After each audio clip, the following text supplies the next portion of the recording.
사랑하는 베들레 성도 여러분, 오늘 하나님께서 우리들에게 주신 말씀은 마태복음 2장 1절부터 6절까지 말씀으로 돌아설 수 있었지만 진리를 바라본 자들이라는 제목으로 말씀을 선포하겠습니다. 이 말씀이 선포될 때 우리들의 마음속에 성령님의 크신 역사가 함께하기를 간절히 기도하고 소망합니다. 여러분, 오늘은 대림절의 마지막 주일입니다. 기다림의 초가 이제 거의 다 타오르고 있는 것 같습니다. 곧 모두가 예수님이 곧 오셨다라고 입을 모아 노래하게 될 것입니다. 그러나 성경은 예수님이 오셨을 때 모두가 기뻐하지는 않았다고 이야기를 합니다. 어떤 이들은 움직였고, 어떤 이들은 불편한 사람들이 있었고, 어떤 이들은 아무 일도 없었다는 듯 그 자리에 그냥 있었던 사람들이 있었지요. 오늘 본문에 등장하는 사람들, 동방에서 온 박사들은 그중 가장 낯선 사람들이었다는 것입니다. 그들은 유대인도 아니었습니다. 성전도 없었습니다. 율법의 정통 교육도 받지 않은 것 같습니다. 근데 그들이 움직였습니다. 왜 그랬을까요? 그 이유는 단 하나입니다. 2절의 말씀을 봅니다. 유대인들의 왕으로 나신 이가 어디 계시냐? 우리가 동방에서 그의 별을 보고 그에게 경배하러 왔노라. 그들은 확실한 목적지는 없었지만 그들이 가야 할 방향은 분명히 알고 있었던 것입니다. 그 방향은 진리라는 방향이었지요. 동방의 박사들은 별을 보았습니다. 그 별은 끝이 아니었습니다. 독차지가 아니었다는 거예요. 그리고 또 하나의 출발이었고 정답이 아니라 그들이 걸어가야 할 이정표였다는 것입니다. 그들의 소유가 아니라 하나님의 부르심에 따라 그들은 걸어왔습니다. 이 순례의 길이, 이 동방의 박사들이 어떻게 보면 나들이 정도의 여정이었을까요? 그들의 길이 하루 이틀의 길이었겠습니까? 돌아올 날이 언제인지 모를 길이었습니다. 그럼에도 불구하고 그 자리를 그들은 떠나왔다는 것입니다. 자기들이 살고 있었던 익숙함의 땅을 떠났고 안전함의 땅을 내려놓고 자신의 모든 것들을 포기하고 여정의 길을 떠났다는 것입니다. 성경은 그들이 어디에서부터 출발했다고 이야기하지 않았습니다. 그들이 성경에서는 몇 명이라고 얘기하지도 않았습니다. 우리가 동방의 박사들 몇 명이라고 생각하십니까? 근데요, 사실 성경 그 어디에도 몇 명이라고 한 적은 아무도 없어요. 왜냐하면 선물이 3개니까 우리가 3명이다 생각을 하겠지만 사실 성경에는 몇 명이 왔다.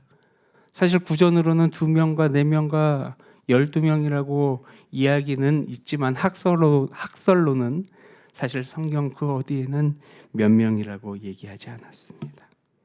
그들이 얼마나 걸어왔는지도 말하지 않았어요. 그러나 그들은 멈추지 않고 걸어왔습니다. 오직 하늘만을 바라보며 묵묵히 표대가 되어준 별이 흐려져도 설명이 되지 않는 밤이 계속 되어져도 그들의 발걸음은 멈추지 않았다는 것입니다. 사랑하는 베들레 가족 여러분, 진짜 기다림은요, 가만히 앉아서 멍하니 있는 것이 아니에요. 진짜 기다림은 넋놓고 시간을 때우는 것이 아니라 삶의 방향을 바꾸는 믿음의 결단일 줄 믿습니다. 그 기다림은 올바른 결과를 만들어내는 것입니다. 기다림은 언제나 사람을 움직이게 만듭니다. 발걸음을 떼게 하려고 손에 쥔 것을 내려놓게 하고 안전한 자리를 떠나게 한다는 것입니다. 그래서 오늘 본문은 분명히 이야기하지요. 조용하게 우리에게 묻고 있습니다. 우리는 기다리라고 있다고 하지만 정말로 움직이고 있는지, 우리가 기도는 하고 있지만 정말로 참된 결정을 하고 있는지, 말씀은 듣고 있지만 삶의 올바른 방향으로 우리가 움직이고는 있는지. 사실 우리가 성탄을 기다린다고 말하면서도 우리의 시간과 우리의 관계와 우리의 선택은 아무것도 달라지지 않았다면 그 기다림은 순수한 그 대림절의 기다림, 성탄의 기다림이 아닐 것입니다. 오늘 이 대림절의 기다림은요, 별을 본 순간 그 길의 여정을 나선 사람들의 거룩한 기다림 아닙니까? 아직 도착하지 못했어도 한 발 내딘 그 순종 속에 들어선 거룩한 기다림 아닙니까? 그래서 동방박사들은 이야기를 했습니다. 우리는 아직 보지 못했지만 그들은 여정의 길을 떠났던 것입니다. 사랑하는 여러분, 지금 하나님께서 여러분들의 삶을 비추고 계신 작은 별 하나가 지금 여러분들에게 주어졌다면 그것을 구태여 일일이 설명을 요구하는 표적이 아니라 묵묵히 하나님의 거룩한 부르심이 되기를 소망합니다. 또한 우리들의 대림절은요, 가만히 있는 사람들이 지키는 절기가 아니라 하나님의 사람들이 은혜를 통과하는 믿음의 시간이 되기를 원합니다. 여러분, 동방박사들이 드디어 예루살렘에 들어왔다고 합니다. 예루살렘으로 들어오는 순간 성경은 이렇게 이야기를 합니다. 도시의 분위기가 바뀌었다고. 성경 3절을 제가 읽겠습니다. 헤롯 왕과 온 예루살렘이 듣고 소동한지라. 여기서 소동하다라는 말은요, 단순히 시끄러워졌다라는 뜻이 아닙니다. 질서가 흔들렸고 안정이 깨어졌고 기존의 판이 흔들릴 조짐이 이제 막 시작됐다는 거예요. 사람들의 마음이 불안해지기 시작한 거예요. 그때 헤롯이 이런 질문을 합니다. 유대인이 왕으로 나신 이가 어디 계시냐? 이 말의 뜻이 무엇입니까? 사실 왕에게는 이제 위협적인 말이 된 것입니다. 헤롯의 마음 속에 불안함이 엄습해오기 시작했습니다. 근데 헤롯이 사실 예수님이 왕으로 오심을 몰랐을까요? 모르지 않았어요. 8절을 보면 이런 말씀이 있습니다. 나도 경배하겠다. 과연 그가 예수님이 오심을 진실로 주님을 경배하기 위해서 그런 말을 했을까요? 아니요. 그는 정보로만 이해했고 주님을 제거하기 위해서 그런 말을 했던 것입니다. 그래서 그 순간 종교 지도자들을 다 부르기 시작합니다. 누구를 불렀습니까? 대제사장을 불렀고 서기관들을 부르기 시작했습니다. 사실 이들이 어떤 사람들입니까? 말씀을 가장 잘 아는 사람들이었죠. 그리고 그들에게 묻고 그들은 정확하게 대답을 하게 됩니다. 유대 땅 베들레헴이요. 그들의 지식은 정확했습니다. 근데 여러분, 놀라운 사실이 한 가지가 있어요. 거기 있었던 사람들은요, 베들레헴으로 가지 않았다는 거예요. 사실 왕의 마음은 불안했습니다. 그리고 종교 지도자들은 설명했지만 거기 있었던 모든 이들은 움직이지 않았어요. 여기서 우리가 한 가지 생각해야 될 문제가 있습니다. 아니, 정확히 이야기하면은 묵상해야 될 문제가 있다라는 거예요. 진리를 알고도 움직이지 않는 사람들을 바라봐야 한다는 것입니다. 사실 진리를 몰라서가 아니라 진리가 불편해서 그대로 거리를 두는 사람들을 바라봐야 한다는 것입니다. 여러분, 진리는 언제나 우리를 편하게 만들지 않습니다. 어느 때는 진리는 우리의 편안함을 깨트리지 않습니까? 어느 때는 이대로 괜찮다는 아니란 생각이 우리를 망가뜨리게 된다는 것이죠. 그래서 진리를 만난 사람들의 반응은요, 항상 둘 중에 하나입니다. 처음부터 다시 하든지 아니면 제거하려든지. 헤롯은 어떻게 했습니까? 제거하려고 했습니다. 게다가 종교 지도자들은 거기에 동참했습니다. 심지어 어떤 이들은 거리를 두려고 했습니다.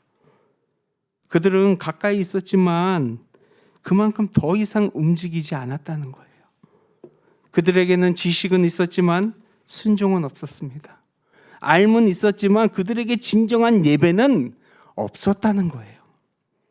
사랑하는 성도 여러분, 오늘 이 장면은요, 우리에게 아주 겸허한 문제를 제시하고 있어요.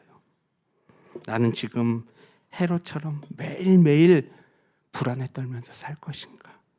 아니면 동방의 박사들처럼 엎드려 절하며 감사하며 살 것인가?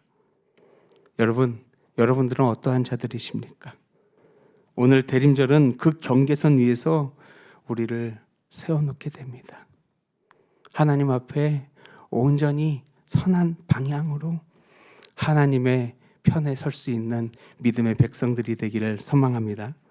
사랑하는 성도 여러분, 어느 건물에 비상문이 하나가 있었대요. 그 문 위에는 크게 이렇게 적혀 있었습니다. 위험시 이 문을 여십시오. 사람들은요, 그 문을 매일매일 봤습니다. 어디에 있는지도 알고 있었고 어떻게 여는지도 알고 있었습니다. 근데 아무도 그 문을 열어본 적이 없었다는 거예요. 왜냐하면 평소에는 굳이 열 필요가 없어 보였기 때문입니다. 근데 어느 날 건물 안에서 연기가 차오르기 시작합니다. 사람들은 당황했지만 처음에 이렇게 이야기합니다. 아직 괜찮아. 설마 큰일이 나겠어? 조금만 더 지켜보자. 연기는 점점 짙어지고 숨이 가빠집니다. 그때서야 사람들이 비상문 앞으로 몰려옵니다. 근데 그 순간 문이 열리지 않았어요. 오랫동안 한 번도 열어보지 않았던 그 문은 굳게 굳어 있었습니다. 당황한 손은 손잡이를 제대로 잡지 못했어요. 사람들은 그 문을 몰라서 갇힌 것이 아니라 알았지만 사용하지 않았기 때문에 그 자리에서 멈추고 말았다는 것입니다. 여러분, 진리는요, 모를 때 위험한 게 아니라 알고도 열어보지 않을 때 우리를 가두게 된다는 것입니다. 헤롯은 알고 있었어요. 거기 있었던 종교 지도자들도 알고 있었습니다. 그러나 아무도 베들레헴으로 가는 문을 열지 않았어요. 동방의 박사들은 모든 것을 알지 못했지만 그들은 문을 열고 나갔다는 것입니다. 여러분, 하나님께서는요, 우리들에게 모든 문을 열어두셨어요. 우리는 그 문 앞에 서 있는 사람들입니까? 아니면 열고 나간 사람들입니까? 우리 베델의 모든 가족들은 문을 열고 나갈 수 있는 믿음의 백성들이 되기를 소망합니다. 오늘 말씀을 보면은 참 오묘한 말씀 아닙니까? 이 동방의 박사들, 사실 가장 가까이 있었던 자들이 아니라 가장 멀리 있었던 사람들인 것 같습니다. 근데 이들이 먼저 주님 앞에 엎드립니다. 동방의 박사들은 성전의 울타리 안에 있었던 사람들이 아니었습니다. 언약의 그 계보에 있었던 자들도 아니었습니다. 근데 지금 이 순간 그들은 하나님의 예배자의 자리에 서 있었다는 거예요. 하나님은 늘 멀리 있었던 사람들을 불러서 가장 먼저 예배하게 만드십니다. 아브라함도 그랬고요. 모세도 그랬고요. 다윗도 그러지 않았습니까? 그리고 오늘 동방의 박사들, 그들은 벌을 따라가다가 마침내 집에 이르렀고 아기 예수를 바라봅니다. 그리고 11절에 이렇게 이야기하죠. 그 집에 들어가 아기와 그의 어머니 마리아를 보고 엎드려 아기께 경배하고. 이 장면 얼마나 감동적이고 따스합니까? 근데 사실 현실은 어떠합니까? 예수가 태어난 그 현실적인 모습, 왜 이렇게 비루한가요? 왜 이렇게 남루한가요? 왜 이렇게 초라할까요? 근데 그들은 묻지도 않았습니다.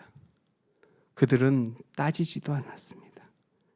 그저 엎드려 아기께 경배하고 보배압을 열어서 황금과 유향과 몰약을 예물로 드렸습니다.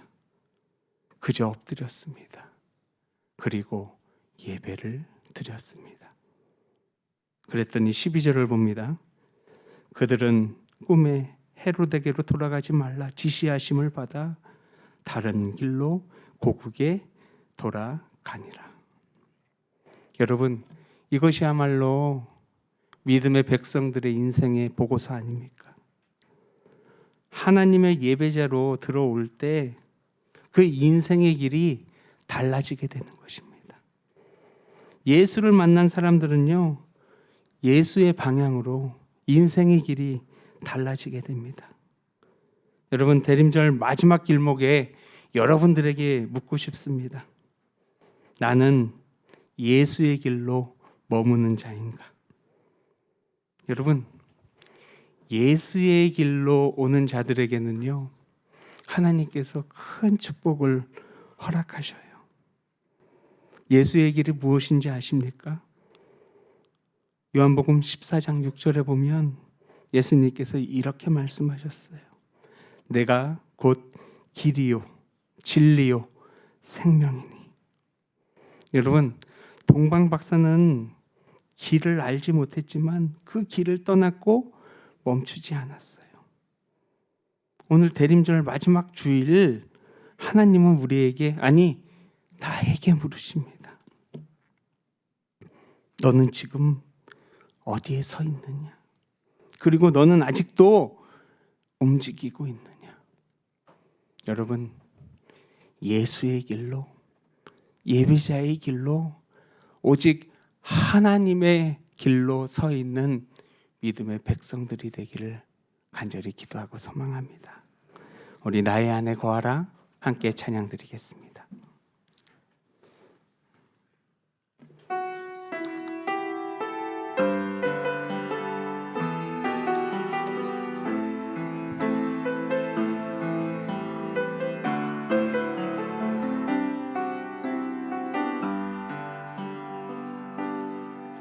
나의 안에 거하라 나는 내 하나님이니 모든 환난 가운데 너를 지키는 자라. 두려워하지 말라 내가 널 도와주리니 놀라지 말라 내 손 잡아주리라. 내가 너를 지명하여 불렀나니 너는 내 것이라 내 것이라 너의 하나님이라. 내가 너를 보배롭고 존귀하게 여기노라. 너를 사랑하는 내 여호와라. 우리 다시 한번 찬양합니다. 나의 안에 거하라 나는 내 하나님이니 모든 환난 가운데 너를 지키는 자라. 두려워하지 말라 내가 널 도와주리니 놀라지 말라 내 손 잡아주리라. 내가 너를 지명하여 불렀나니 너는 내 것이라 내 것이라 너의 하나님이라. 내가 너를 보배롭고 존귀하게 여기노라. 너를 사랑하는 내 여호와라. 우리 두 손을 모시고 진중히 기도하기를 원합니다. 나는 지금 하나님의 부르심 앞에서 움직이고 있는지, 나는 지금 불편한 진리 앞에서 문을 여는 자인지, 나는 지금 예수를 만난 사람답게 오직 하나님의 거룩한 길로 걸어가고 있는지, 이 시간 마음을 담아 주님의 음성에 귀 기울여 보도록 하겠습니다.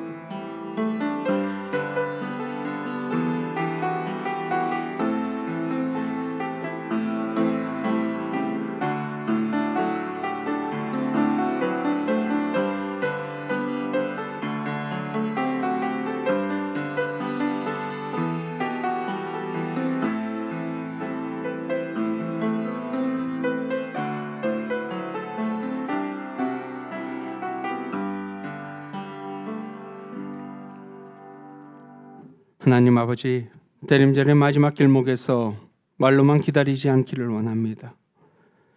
우리는 기다린다고 말했지만 많이 움직이지 않았음을 고백합니다. 기도는 했지만 결단을 미뤄왔고, 말씀은 들었지만 방향은 그대로였습니다. 주님, 별을 본 사람으로 남지 않게 하시고 별을 따라 떠나는 사람이 되게 하옵소서. 모든 것이 분명해져서가 아니라 주님이 부르셨기에 한 걸음 떼는 믿음을 허락해 주옵소서. 알고만 있는 신앙이 아니라 순종하는 신앙으로 우리의 삶을 이끌어 주시옵소서. 불편한 진리 앞에서도 문을 열고 나아가게 하옵소서. 오늘의 예배로 끝나지 않게 하시고 예수를 만난 사람답게 거룩한 길로 돌아가게 하옵소서. 이 대림절의 끝이 참된 순종의 시작이 되게 하소서. 예수 그리스도 이름으로 간절히 기도드립니다. 다 같이 일어나셔서 파송의 찬송 122장 함께 찬양드립니다.